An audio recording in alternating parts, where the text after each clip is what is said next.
নমস্কার, আপনারা দেখছেন ই বাংলা আজ। সঙ্গে থাকুন, ভরসা রাখুন। আজ দেশব্যাপী পালিত হচ্ছে হোলি উৎসব বা দোল উৎসব। এই দোল উৎসবকে কেন্দ্র করে সিঙ্গুর থানার অন্তর্গত বিবেক বাহিনীর শিক্ষা প্রতিষ্ঠানে হয়ে গেল এক বিশেষ বসন্ত উৎসব বা মিলন উৎসব। আপনারা সেই দৃশ্যই দেখছেন ই বাংলা আজের পর্দায়।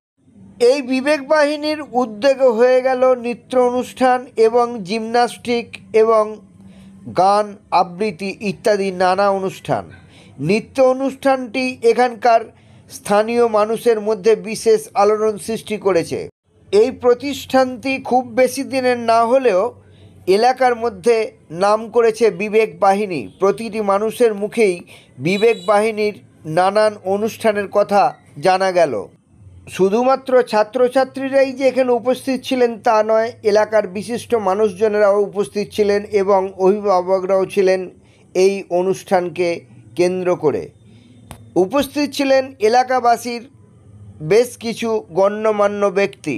আপনারা সেই দৃশ্যই দেখছেন ই বাংলা আজের পর্দা। বিবেক বাহিনীর প্রধান সুখেন ব্যানার্জি জানান, তার এই প্রতিষ্ঠানটি রামকৃষ্ণ মিশনের সঙ্গে জড়িত এবং তিনি এও জানান যে তার প্রতিষ্ঠান থেকে রামকৃষ্ণ মিশনের প্রতিনিধিত্ব করেন বেশ কিছু ছাত্রছাত্রী।